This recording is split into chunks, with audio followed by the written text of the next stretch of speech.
भूत प्रेत आत्माओं के लिए क्या कोई जगह ऐसी है जहां ये अपना खेल नहीं दिखा सकते? बाकी सब तो दूर की बात है यार, लेकिन अगर ईश्वर के सामने या ईश्वर की ही जगह पे प्रेत अपना खेल दिखाने लग जाए तो आप क्या करेंगे? और हाँ, ये भूत प्रेत सिर्फ किस्से कहानियों या फिल्मों में नहीं, सच में होते हैं आपके मेरे बहुत पास।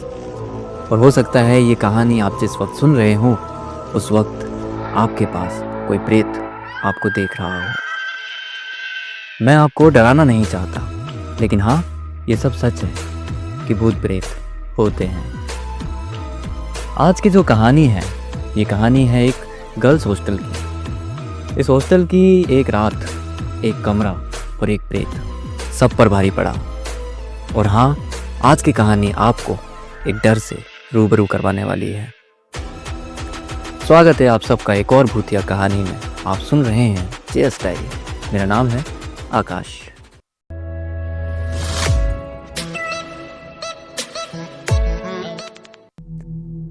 ये कहानी है पुणे के एक गर्ल्स हॉस्टल की। ये बात है 2004 की, जब इस हॉस्टल की शुरुआत हुई थी। दरअसल ये जगह, ये बिल्डिंग पहले भी हॉस्टल ही थी, लेकिन ये जगह पहले बॉयज़ हॉस्टल हुआ करती थी। फिर इसे कुछ समय बाद बॉयज़ हॉस्टल से हटाकर गर्ल्स हॉस्टल बना दिया गया था। अगर आपको इस जगह के बारे में बताएं तो ये एक 4 मंजिला बहुत बड़ी बिल्डिंग है और हर मंजिल पर करीब 10 कमरे हैं।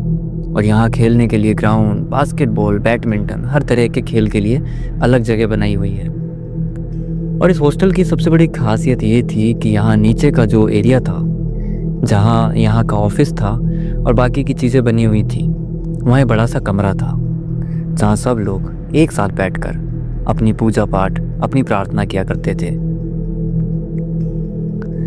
इस कमरे में हिंदू, मुस्लिम, सिख, ईसाई सब एक समान थे। सब एक साथ बैठकर अपने अपने ईश्वर को याद किया करते थे। देखा जाए तो इस हॉस्टल में हर तरह की सुविधा थी।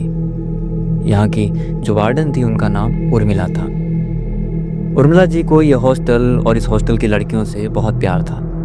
वो सबको अपने परिवार का एक हिस्सा मानती थी और सबका अपने बच्चों की तरह ही ध्यान रखती थी। इस हॉस्टल में बहुत सारी लड़कियां रह रही थी, लेकिन मैं आपको सिर्फ उन किरदारों से वाकिफ करवाऊंगा जो इस कहानी में खास हैं। निचले वाले मंजिल पर एक लड़की थी जो एक कमरे में अकेली रहती थी। दरअसल अभी तक उस कमरे में कोई और लड़की नहीं आई थी और जब तक ये लड़की उस कमरे में अकेली ही रह रही थी। इस लड़की का नाम खुशबू है और इस हॉस्टल के तीसरे माले पर एक और दीदी रहा करती थी जिनकी पढ़ाई पूरी हो गई थी और वो यहाँ रहकर सरकारी नौकरी की तैयारी कर रही है। ये बात है उस समय की जब खुशबू इस हॉस्टल में आई थी। उस वक्त सारे कमरे भरे हुए थे और बस एक यही कमरा था जो बंद था। इस कमरे को न जाने कितने सालों से बंद रखा गया था, लेकिन खुशबू के लिए इस कमरे को खोल दिया गया और तब ये खुशबू यहाँ अकेली रह रही थी।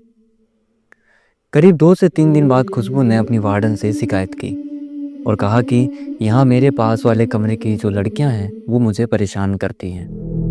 रोज़ रात में कभी 2 बजे, कभी 3 बजे मेरे कमरे का दरवाज़ा खटखटाती हैं, मुझे आवाज़ देती हैं, मेरा नाम लेकर मुझे बाहर बुलाती हैं। मुझे रोज़ अपने दरवाजे पर 2 से 3 बजे लड़कियों की आहट महसूस होती है। तो उनकी वार्डन ने कहा कि बेटा तुम परेशान मत हो सकता है कि ये लड़कियां तुम्हें परेशान करने की कोशिश कर रही हैं, तुम्हें डराने की कोशिश कर रही हूँ, पर तुम चिंता मत करो। आज रात जैसे ही वो लड़कियां तुम्हारे कमरे के बाहर आए, तुम मुझे बस एक बार इस बेल को बजा देना। मैं और गार्ड दोनों आकर देखेंगे कि कौन सी वो लड़कियां हैं जो तुम्हें परेशान करती हैं। यहाँ सारी बात खत्म हुई और रात ने दस्तक दे दी। करीब 1 बजे के आसपास खुशबू के कमरे के बाहर से वही हलचल होना शुरू हो गई। खुशबू धीरे धीरे अपने बिस्तर से उठी और दबे पांव दरवाजे की ओर बढ़ने लगी। कोई उसे बाहर से आवाज़ दे रहा था, खुशबू बाहर आओ, खुशबू देखो मैं तुमसे मिलने आई हूँ, बाहर आओ खुशबू। खुशबू ने झट से दरवाज़ा खोला, लेकिन दरवाजे के बाहर कोई था ही नहीं। खुशबू ने इधर उधर देखा, लेकिन पूरी गैलरी खाली पड़ी थी। पर गैलरी के लास्ट में जो वाटर कूलर रखा हुआ था, वहाँ कोई बैठा है या शायद बैठी है। अभी कोई आवाज़ दे रहा था और बस कुछ ही सेकंड में कोई इतना दूर कैसे भाग सकता है? फिर इतनी जल्दी वहाँ से उस कोने पर कोई कैसे पहुँच सकता है?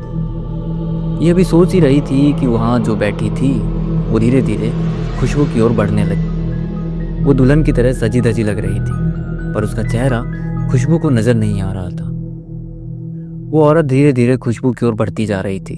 खुशबू को थोड़ा डर लगा तो उसने सोचा कि अब वो बैल बजाकर मैडम को बुला ले, पर वो अपने कमरे के दरवाजे पर ही रुक गई, क्योंकि जो औरत उसे गैलरी में नजर आ रही है वही औरत इसे अपने कमरे के बिस्तर पर बैठी नजर आ रही है।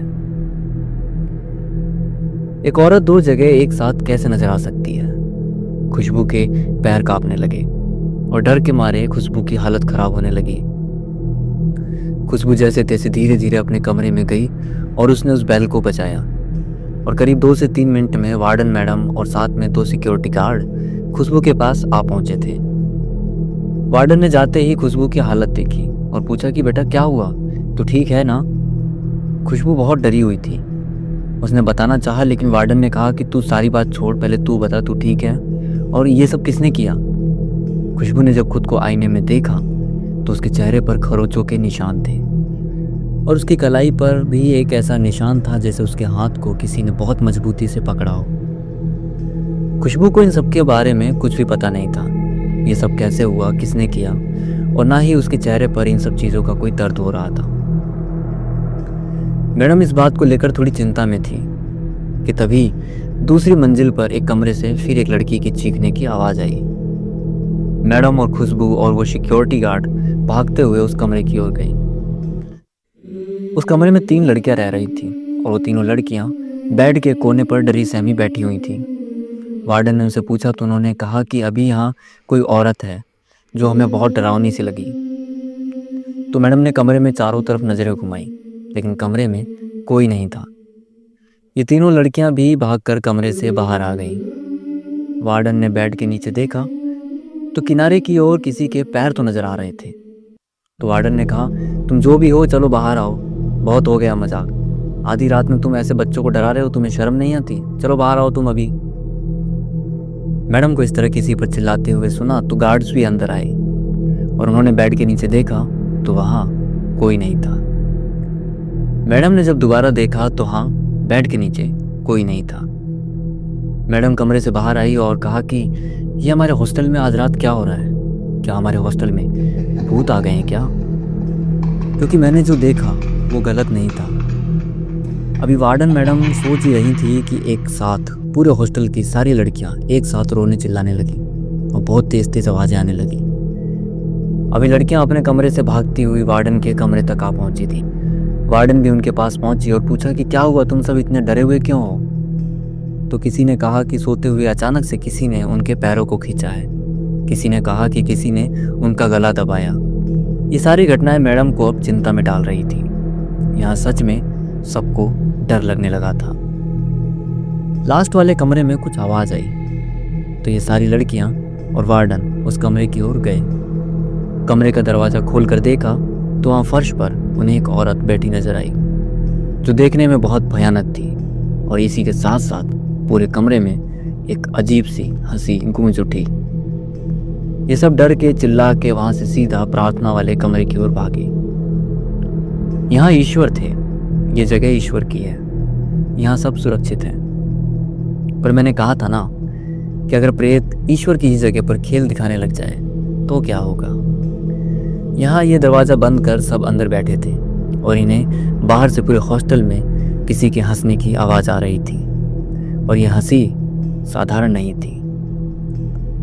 यहाँ बैठी एक लड़की ने कहा कि मैडम हम सब मिलकर हनुमान चालीसा का पाठ करते हैं। लेकिन पाठ करना तो दूर की बात है, यहाँ इस कमरे में लगी बालाजी की तस्वीर भी इन लोगों को साफ नजर नहीं आ रही थी।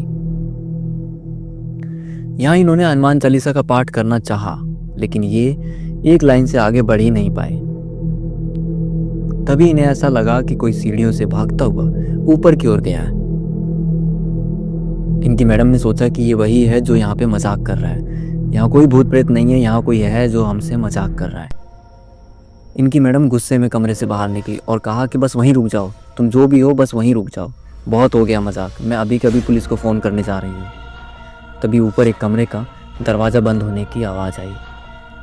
मैडम ऊपर गई तो एक कमरे का दरवाज़ा खुला हुआ था और उसमें किसी के हंसने की आवाज़ आ रही थी।